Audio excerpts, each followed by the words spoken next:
खन्थाइनि मुं आत्मा। खन्थाइखौ लिरदों जोंसार ब्रह्म, जिल्ला सनितपुर, गामि डिमापुर आरो आवरायदों आं नायस्रां ब्रह्म, जिल्ला चिरां, गामि नांदरबिल फानबारि। आत्मा। आं जेब्ला बे बुहुमनिफ्राय थैनानै थांगोन, अब्ला नों आंखौ लोरबां गोसोयै बिदाय दाहर सना। नों आंखौ लोरबां गोसोयै बिदाय हरोब्ला आंनि आत्माया गोजोननाय नङा सना।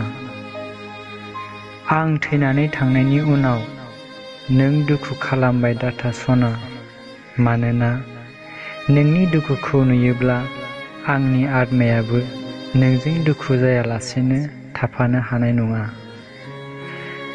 जेब्ला नों हारसिङै आंखौ गोसोखांना गाबगोन, बै समाव जुदि अखा हायोब्ला साननानै ला नों आंनि आत्मायाबो नोंजों लोगोसे गाबफादों होनना। जेब्ला नों हारसिङै सिरि थानाय समाव अख्रां फारसे अखा खोरोमनाय नुयोब्ला साननानै ला नों आंनि आत्माया राव हरदों होननानै। जेब्ला नों मानिबा जाहोनाव हारसिङै रंजाखाङोब्ला बै समाव अख्रां फारसे अखा मोफ्लामनाय नुयोब्ला साननानै ला नों आंनि आत्मायाबो नोंजों लोगोसे रंजाफादों होननानै।